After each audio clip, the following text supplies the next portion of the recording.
Halo teman-teman semuanya. Jadi perkenalkan, nama saya Firman Setiawan Sidabalok. Saya mahasiswa Universitas Lancang Kuning, Fakultas Ekonomi dan Bisnis, Prodi Manajemen, dengan NIM 2561 2010 38. Jadi di sini saya akan memaparkan materi siklus akuntansi. Disclaimer teman-teman, pembuatan video ini dengan bertujuan untuk memenuhi tugas ujian akhir semester pengantar akuntansi.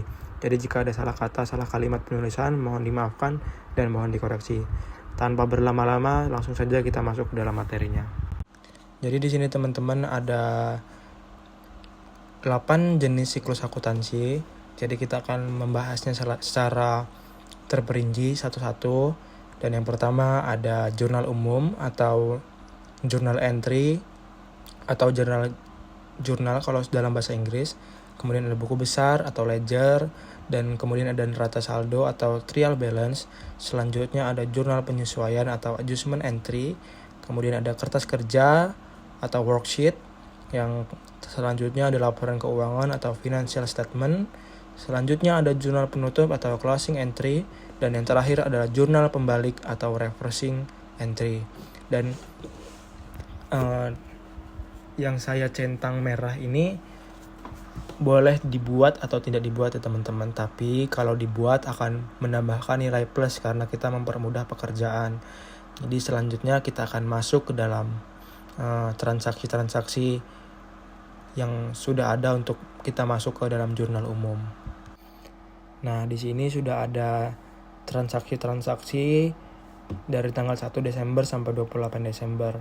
Jadi disclaimer teman-teman, salon Genzi ini adalah salon fiktif dan diambil dalam bulan Desember 2023. Jadi ini sekedar untuk pembelajaran teman-teman, bukan perusahaan nyata atau yang lainnya. Jadi di sini sudah ada transaksi dari tanggal 1 Desember sampai ke 28 Desember. Kita akan bahas satu persatu dalam jurnal umum. Nah, di sini kita masuk ke jurnal umum atau journal entry, sebuah jurnal yang digunakan untuk mencatat semua jenis bukti transaksi keuangan yang muncul dari semua transaksi keuangan suatu perusahaan dalam periode tertentu. Nah, sebelum kita masuk lebih dalam ke dalam jurnal umum, kita akan kenalan dengan beberapa jenis akun dan rombongannya bisa dibilang. Jadi yang pertama ada harta atau aktiva atau aset juga. Contohnya itu di dalamnya ada kas, piutang, usaha, dan perlengkapan. Dan selanjutnya ada utang kewajiban atau liability. Contoh di dalamnya ada utang usaha, utang gaji, utang bunga, dan lain-lain. Dan kemudian ada modal, ekuitas, dan equity. Contohnya adalah modal, dalam kurung diisi pemilik dan prive. Dan selanjutnya ada pendapatan revenue. Contohnya ada 1 pendapatan jasa, pendapatan sewa, pendapatan bunga. Dan yang terakhir ada beban expense, yang contohnya adalah beban gaji, beban sewa, beban listrik, air, dan telepon. Jadi kita masuk ke dalam transaksi yang pertama tanggal 1 Desember. Zizi sebagai pemilik menginvestasikan dana sebesar 50 juta rupiah sebagai modal awal. Dengan analisisnya, kas bertambah 50 juta karena Zizi menginvestasikan, dengan artian bahwa ada pemasukan dari sang pemilik ke dalam perusahaan, dan kemudian modalnya bertambah sebesar 50 juta. Jadi di jurnal umum kita tuliskan kas bertambah debit 50 juta dan modal Zizi bertambah di kredit 50 juta. Selanjutnya transaksi 2 Desember, perusahaan membayar 10 juta untuk sewa ruko selama 4 bulan. Analisisnya, kas berkurang 10 juta karena kita membayar beban sewa, dan sewa dibayar di muka bertambah 10 juta. Di jurnal umumnya kita tuliskan kas bertambah debit 10 juta dan modal Zizi kredit 10 juta. Nah, dan di kanan atas ini sudah saya tuliskan ya teman-teman jenis akun. Jadi ada harta aktiva itu kalau bertambah debit, kalau berkurang kas, dan utang kewajiban kalau bertambah kas dan kalau berkurang debit. Jadi teman-teman bisa lihat saja kalau masih kebingungan. Dan selanjutnya ada transaksi tanggal 3 Desember, kurang lebih sama, tidak ada perbedaan, belum ada yang berbeda dengan transaksi sebelumnya, cuman ini di tanggal selanjutnya. Dan kemudian kita akan masuk ke tanggal 4 Desember. Jadi tanggal 4 Desember kita ada membayar sewa dan utang usaha. Jadi sewa dibayar di muka bertambah debit 10 juta, kas berkurang kredit 4 juta, utang usaha bertambah 6 juta. Dan kemudian transaksi tanggal 10 diterima tunai seharga 3,5 juta atas pemberian jasa kepada pelanggan. Dan kas bertambah 3,5 juta, pendapatan jasa bertambah 3,5 juta.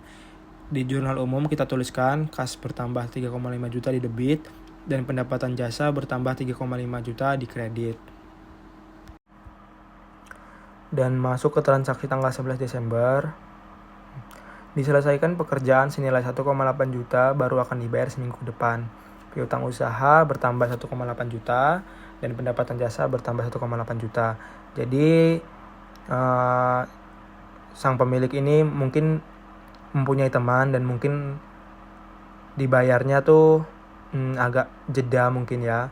Dan tidak apa-apa dong selagi orangnya tidak akan kabur kemana-mana. Jadi yang namanya membayarnya seminggu ke depan atau beberapa hari ke depan itu tidak apa-apa. Jadi itu dihitung masuk ke dalam piutang usaha. Makanya piutang usaha kita bertambah 1,8 juta. Dan pendapatan kita bertambah 1,8 juta tapi baru akan diterima 1 minggu ke depan. Dan kemudian transaksi tanggal 18 Desember diterima pelunasan tagihan dari konsumen. Dan analisisnya kas bertambah 1,8 juta, piutang usaha berkurang 1,8 juta. Jadi di jurnal umum kita tuliskan bahwa kas bertambah 1,8 juta di debit dan piutang usaha 1,8 juta di kredit. Menunggu dengan pelunasan piutang. Dan kemudian kita masuk ke transaksi tanggal 25 beban listrik, air, dan telepon. Perusahaan membayar 1 juta untuk membayar beban listrik, air, dan telepon. Kas kita berkurang 1 juta untuk membayar dan beban air, listrik, dan telepon bertambah 1 juta. Jadi di setiap beban itu bukannya berkurang ya teman-teman, tapi bertambah karena kita mengakui bahwa kita memiliki beban. Dan transaksi yang terakhir tanggal 28 Desember, Zizi mengambil uang perusahaan sebesar 1,7 juta untuk keperluan pribadi. Nah, kasus ini sering terjadi dalam perusahaan atau usaha yang dimiliki perorangan ya teman-teman, di mana sang pemilik mengambil uang untuk keperluan pribadi bukan untuk keperluan perusahaan. Nah, jadi di sini kita sudah masuk ke dalam komponen jurnal umum. Nah, di sini ada 3 komponen jurnal umum yang wajib untuk dimasukkan atau ditulis. Yang pertama adalah judul laporan.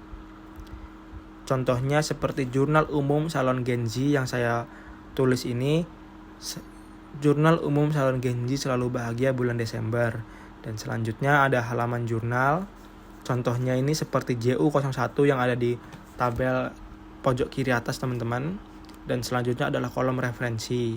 Dan kolom referensi ini selama kita belum menulis atau memposting buku besar, ini memang kosong ya teman-teman. Jadi baru bisa diisi setelah kita sudah memposting ke dalam buku besar. Selanjutnya kita masuk ke dalam buku besar atau ledger. Suatu catatan yang digunakan untuk mencatat semua transaksi keuangan yang dilakukan oleh satu perusahaan dalam satu periode tertentu. Ada 3 jenis ya teman-teman. Yang pertama buku besar T. Kenapa buku besar T namanya? Karena secara sekilas pun kita sudah melihat bahwa bentuknya benar-benar kayak huruf T. Dan yang kedua, ada buku besar bersaldo 3 kolom. Dan selanjutnya ada buku besar bersaldo 4 kolom. Secara umum, yang paling sering digunakan adalah buku besar bersaldo 4 kolom. That's why saya menggunakan buku besar bersaldo 4 kolom. Lanjut, kita masuk ke dalam jurnal umum dan buku besar. Jadi di sini teman-teman, secara sederhana di sini kita memposting dari jurnal umum ke buku besar, memposting atau memindahkan. Jadi di buku besar itu kita tidak perlu menulis lagi keterangan seperti di dalam jurnal umum. Jadi kalau Zizi menambahkan modal 50 juta, jadi di buku besar kita cuma sekedar menuliskan modal awal saja sebesar 50 juta. Dan kemudian di buku besar ada yang namanya kas, dan selanjutnya ada juga nomor-nomor akunnya. Jadi di sini JJ menambahkan modal sebesar 50 juta. Lalu kita menuliskan di buku besar debit 50 juta dan juga saldo di kolom bawahnya debit 50 juta juga. Nah, ini kita masuk ke dalam penjelasannya teman-teman. Nah, setelah kita memposting ke buku besar, baru kita bisa menuliskan referensi. Yang contohnya seperti tanggal 1 Desember, modal awal diberikan oleh Zizi sebesar 50 juta. Dan kemudian kita menulis referensinya JU01 atau Jurnal Umum 01, yang artinya itu jurnal umum di halaman 1 ya teman-teman. Sebenarnya referensi ini tergantung kita pribadi ya teman-teman. Yang penting kita sendiri tahu bahwa artinya referensi itu. Dan selanjutnya kita kan belum Nah ini ya teman-teman, jadi di jurnal umum tadi kita belum menulis referensinya, cuma sekedar transaksi saja, tapi di buku besar kita sudah menulis. Contohnya ini kas 111, referensinya JU01, beban sewa JU01, dan beli perlengkapan JU01. Dan ada note teman-teman, postingan dilakukan per baris berurutan, hal ini juga bisa menghindari kesalahan. Jadi sebisa mungkin kita harus mengkoreksi ya teman-teman, karena kalau dari awalnya saja sudah salah, di akhirnya pasti sudah salah dan berbeda hasilnya. Nah, di sini contoh jurnal umum piutang usaha. Jurnal umum piutang usaha referensinya nomor akunnya 112, debit 1,8 juta dan kredit 1,8 juta. Di buku besar piutang usaha referensinya JU01, debit 1,8 juta dan di saldo debit 1,8 juta. Dan setelahnya tanggal 18 Desember menerima pelunasan hutang, balik lagi ke JU01 dan yang pertamanya di debit, tapi yang pelunasan ini kita tulis di kredit. Jadi di sini ada jurnal umum membeli perlengkapan, kemudian kita tulis di buku besar membeli perlengkapan referensi JU01 dan debitnya 2 juta, dan di saldo kita menambah debit 2 juta. Kemudian kita masuk di 211 buku besar utang usaha membeli peralatan referensi JU01, dan karena kita berhutang jadi kredit kita bertambah 6 juta dan di saldo kredit kita juga bertambah sebesar 6 juta. Dan selanjutnya kita masuk ke transaksi yang terakhir, Private Zizi pengambilan dana pribadi referensi JU01 dan debitnya bertambah 1,7 juta rupiah beserta saldo kita debitnya bertambah 1,7 juta rupiah. Kemudian kita masuk ke dalam beban listrik, air, dan telepon. Keterangan kita buat bayar beban LAT referensi JU01 debit 1 juta rupiah dan saldo bertambah debit 1 juta rupiah. Jadi setelah memposting datanya buat apa sih? Nah, selanjutnya kita akan membahas tentang neraca saldo. Jadi setelah memposting dari buku besar, kita akan masuk ke dalam neraca saldo atau trial balance, yaitu suatu lembar kerja pembukaan yang di dalamnya saldo-saldo seluruh buku besar disusun menjadi jumlah kolom rekening debit dan kredit yang sama besarnya.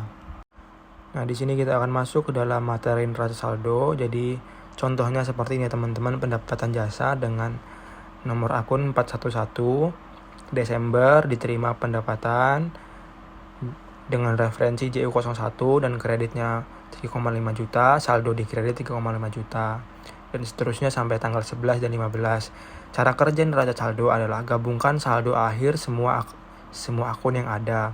Nah, jadi saldo akhirnya itu adalah 5.800.000 setelah digabung semua ya teman-teman. Nah, kemudian ini adalah neraca saldo Salon Genzi selalu bahagia per 30 Desember 2023.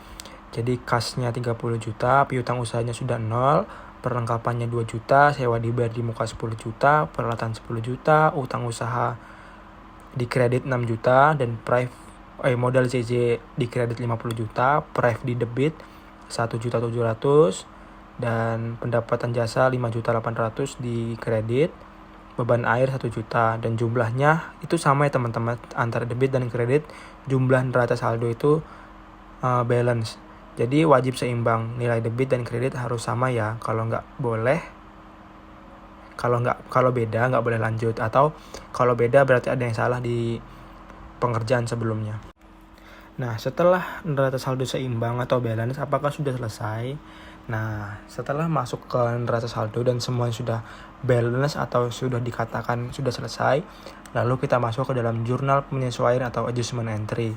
Jurnal yang disusun dengan tujuan untuk menyesuaikan saldo buku besar guna kepentingan pelaporan keuangan di akhir periode. Jadi, jurnal penyesuaian ini setelah kita membuat neraca saldo atau bisa dibilang hampir akhir dari siklus akuntansi. Nah, berikut informasi untuk menyusun jurnal penyesuaian salon Genji selalu bahagia teman-teman. Jadi ada tanggal dan transaksinya. Misalnya contoh tanggal 31 Desember perlengkapan yang masih tersisa itu sebesar 800 rupiah. Perlengkapan yang masih tersisa sebesar 800 ribu rupiah. Dan nah, ini contoh AJP-nya teman-teman. Transaksi perlengkapan yang masih tersisa sebesar 800 ribu rupiah.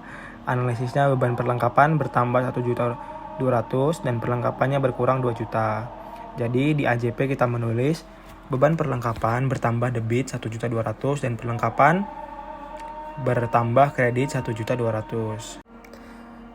Di sini kolom referensi masih sama ya teman-teman, belum ditulis karena kita belum memposting ke buku besar. Dan di masih tanggal yang sama, tanggal 31 juga beban perlengkapan 1.200.000 dan kreditnya bertambah 1.200.000. Itu perlengkapan terpakai.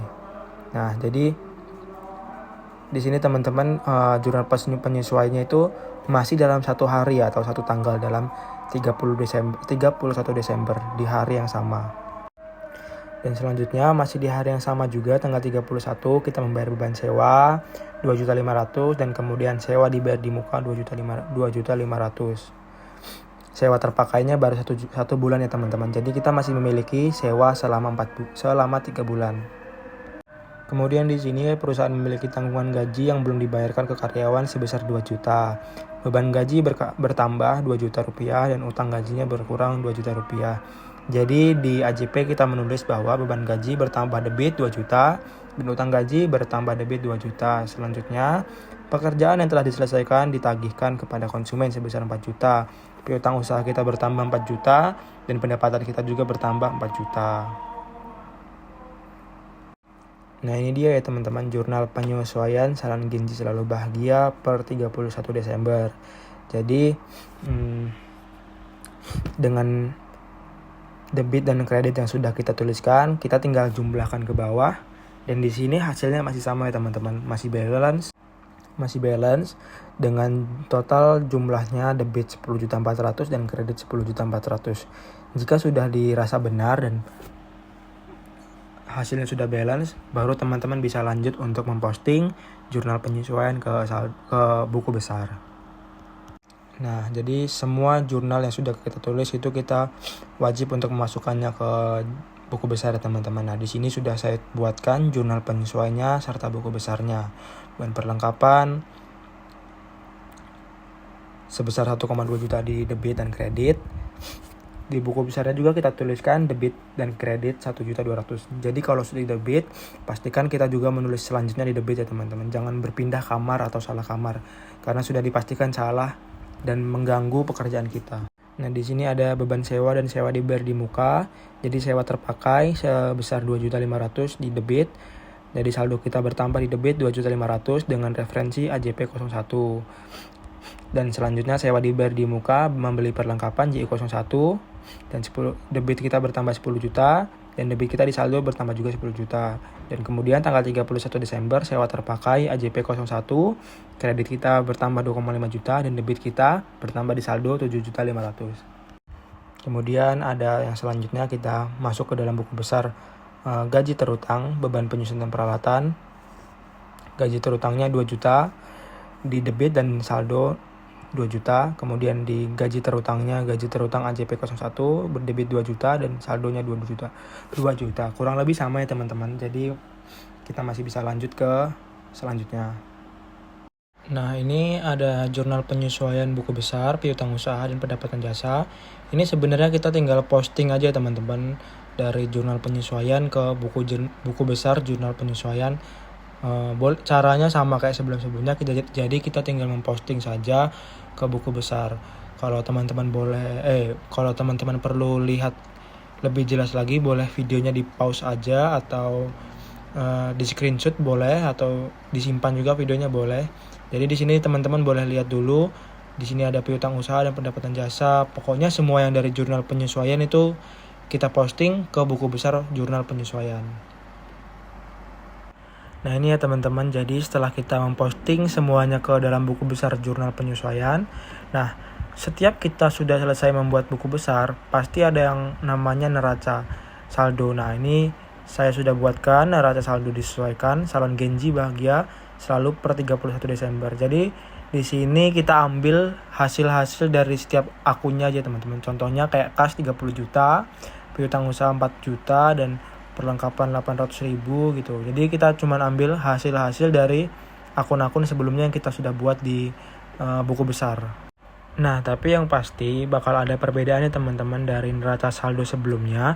Karena neraca saldo sebelumnya itu cuma sekedar neraca saldo. Tapi kalau yang ini neraca saldo disesuaikan karena ini sudah kita membahas ke jurnal penyesuaian tadi. Contohnya kayak tadi di neraca saldo nggak ada kas, sekarang kasnya dimasukkan jadi 37 juta. Jadi gitu ya teman-teman. Jadi ini beda banget neraca saldonya sama yang sebelumnya tadi. Nah akhirnya kita sebentar lagi selesai. Kita sudah masuk ke neraca kertas kerja atau neraca lajur biasanya disebutnya, atau worksheet. Nah ini yang saya bilang di awal tadi, yang tidak wajib dibuat, tapi faedahnya ketika dibuat, dia itu membantu pekerjaan kita untuk lebih mudah. Walaupun tabelnya terlihat membingungkan seperti ini, tapi ini mempermudah pekerjaan kita. Ini tabel kertas kerja, boleh teman-teman lihat dulu, diamati. Silakan teman-teman boleh diamati dulu. Nah, biasanya kertas kerja ini terdiri dari 8 kolom, 10 kolom, dan 12 kolom ya teman-teman. Dan ini saya menggunakan kertas kerja yang menggunakan 12 kolom.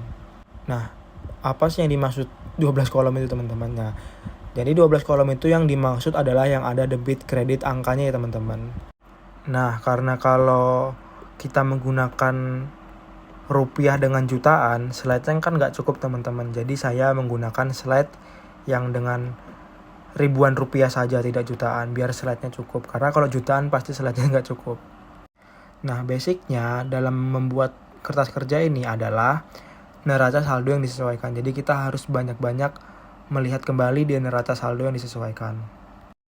Nah, jadi cara membuatnya itu kita list dulu akun-akun yang kita punya di neraca saldo disesuaikan.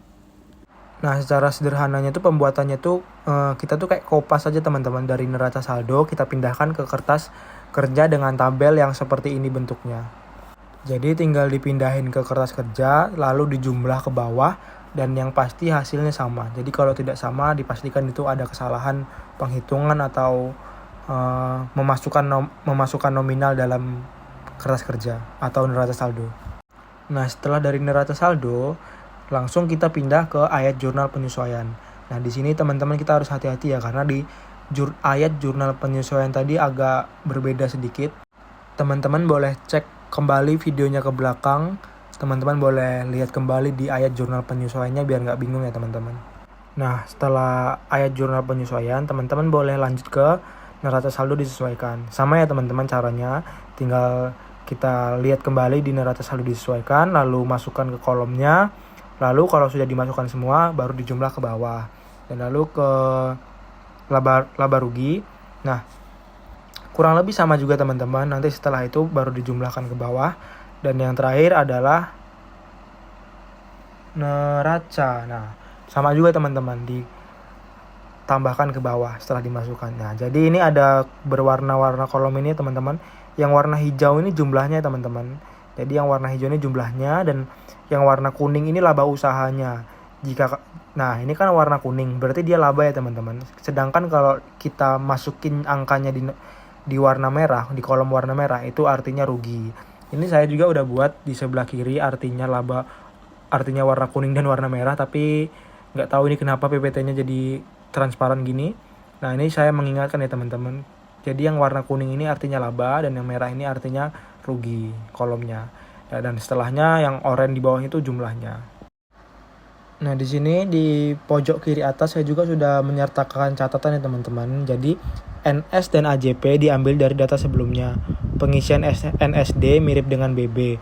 Saldonya sama berarti plus, jika saldonya beda berarti min.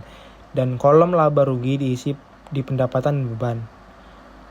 Kolom neraca diisi harta, utang, dan modal. Oh iya teman-teman, jadi labanya itu harus sama ya teman-teman nominalnya. Jadi jika di laba ruginya debit 2.400.000 dan di neraca saldonya juga harus 2.400.000. Jadi nominalnya harus sama. Nah, setelah kita membuat kertas kerja, selanjutnya kita akan masuk ke dalam laporan keuangan atau financial statement. Jadi laporan keuangan adalah sebuah catatan yang berisikan informasi formal dari aktivitas keuangan dan posisi keuangan bisnis dalam satu periode akuntansi. Jadi laporan keuangan itu ada beberapa jenis ya teman-teman. Nah di sini jadi saya akan memberikan 3 contoh jenis laporan keuangan yang sering dibahas. Jadi yang pertama itu adalah laporan laba rugi atau income statement. Laporan laba rugi adalah laporan yang menyajikan informasi pengeluaran, pendapatan, serta laba atau rugi yang dihasilkan perusahaan selama satu periode tertentu. Nah ini contohnya teman-teman, laporan keuangan laba rugi salon Gen Z selama periode berakhir tanggal 31 Desember 2023. Semua data laporan keuangan berasal dari neraca saldo yang disesuaikan. Teman-teman boleh lihat di sini sudah dikelompokkan di A pendapatan jasa, B beban usaha, dan C laba usaha. Nah ini bentuk laporan keuangan laba rugi ini seperti ini teman-teman contohnya. Jadi simple aja sebenarnya. Teman-teman boleh amati dulu. Kalau ada yang membingungkan boleh dicek di neraca saldo disesuaikan. Ini angka-angkanya kita ambil dari neraca saldo disesuaikan. Jadi kita kelompokkan dari pendapatan, beban, dan laba usaha.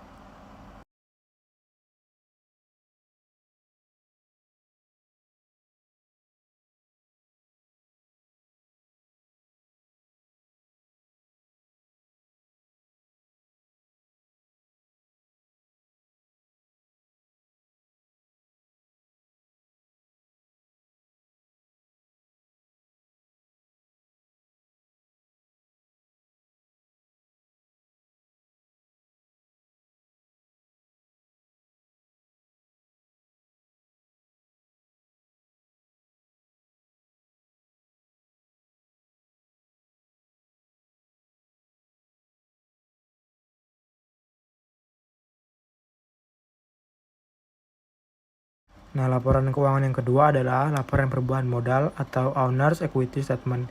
Ini menceritakan tentang lika-liku perubahan modal pemilik usaha.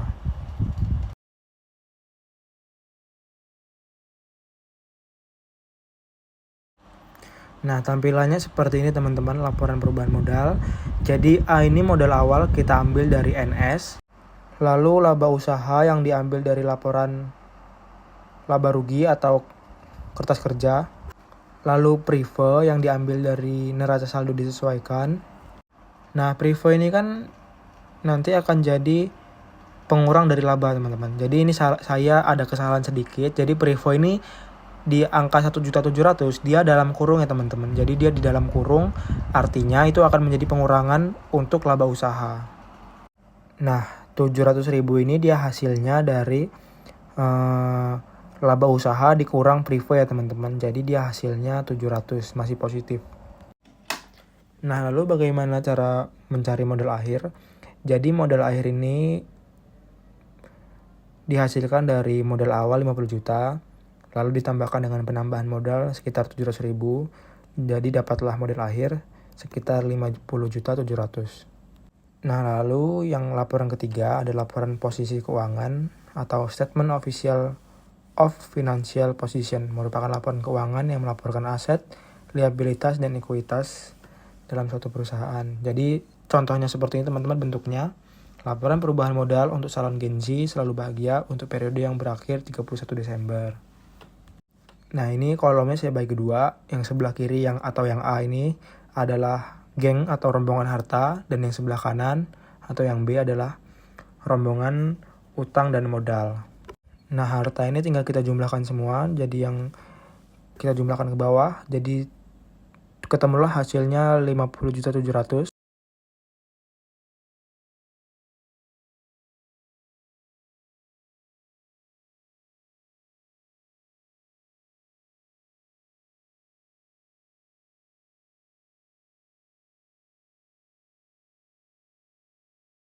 Nah, ini teman-teman kalau ada yang masih kurang paham atau masih membingungkan, boleh diamati dulu, boleh dilihat-lihat dulu, atau boleh dikembalikan lagi.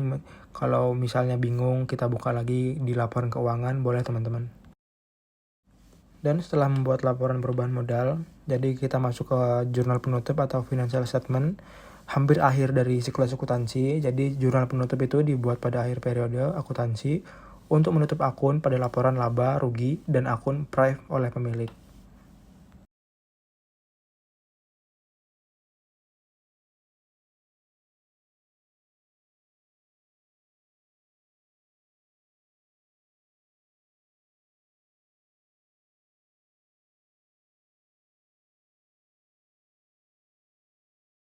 Nah, kurang lebih bentuknya dan datanya seperti ini teman-teman. Kalau kalian nanya, ini dapat dari mana? Ini masih kita ambil dari NSD atau neraca saldo disesuaikan. Jadi kalau teman-teman penasaran dapatnya dari mana, boleh teman-teman buka kembali atau ulang video ini ke neraca saldo disesuaikan.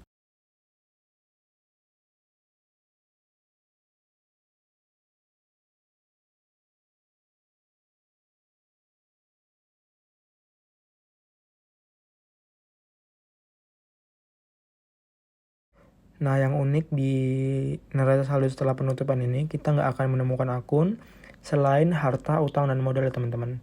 Jadi kita akan membahas atau memasukkan jenis-jenis akun yang hanya harta, utang, dan modal saja, tidak ada yang lain. Nah, jadi teman-teman kenapa nggak ada akun kayak prive, pendapatan, atau yang lainnya itu karena sejujurnya mereka itu hasilnya kalau ditulis pun nol ya teman-teman. Jadi nggak ada gunanya juga. Jadi maka dari itu hanya ditulis utang, harta, dan modal.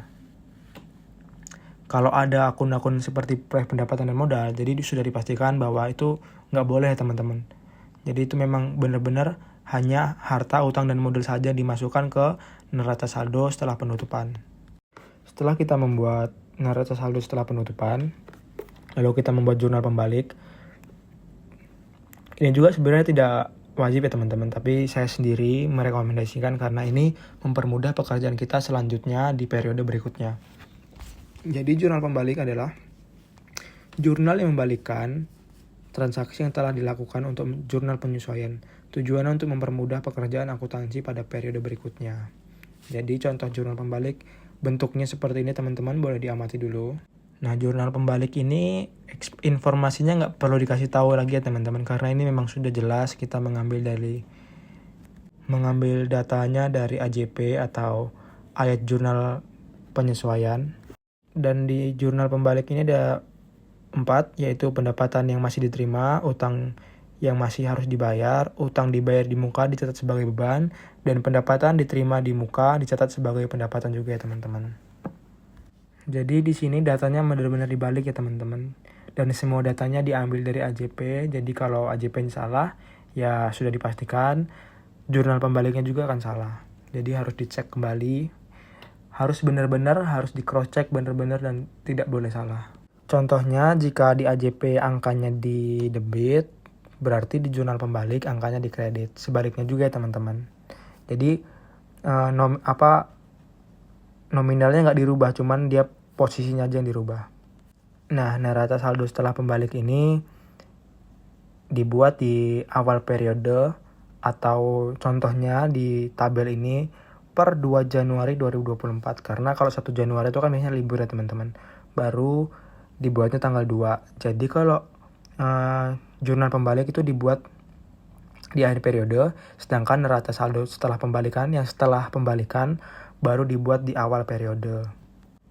Nah, ini dibuat untuk sebagai neraca awal. Jadi ini dipakai untuk neraca awal atau bisa dibilang untuk memulai hidup yang baru teman-teman. Dan juga ini hasilnya dia harus sama ya teman-teman. Jadi nggak boleh beda karena sudah dipastikan hasilnya akan sama. Nominalnya akan sama. Baik teman-teman, kita sudah selesai membahas tentang siklus akuntansi perusahaan jasa. Jika ada salah kata atau salah kalimat mohon dimaafkan dan mohon dikoreksi teman-teman. Saya sangat terbuka untuk dikoreksi dan saya mengucapkan banyak terima kasih kepada teman-teman yang sudah menonton dari awal hingga akhir. Kiranya agar materi ini dapat membantu pembelajaran teman-teman semua untuk memahami siklus akuntansi. Saya Firman Setiawan Sidabalok mengucapkan terima kasih dan saya akhiri. Terima kasih teman-teman.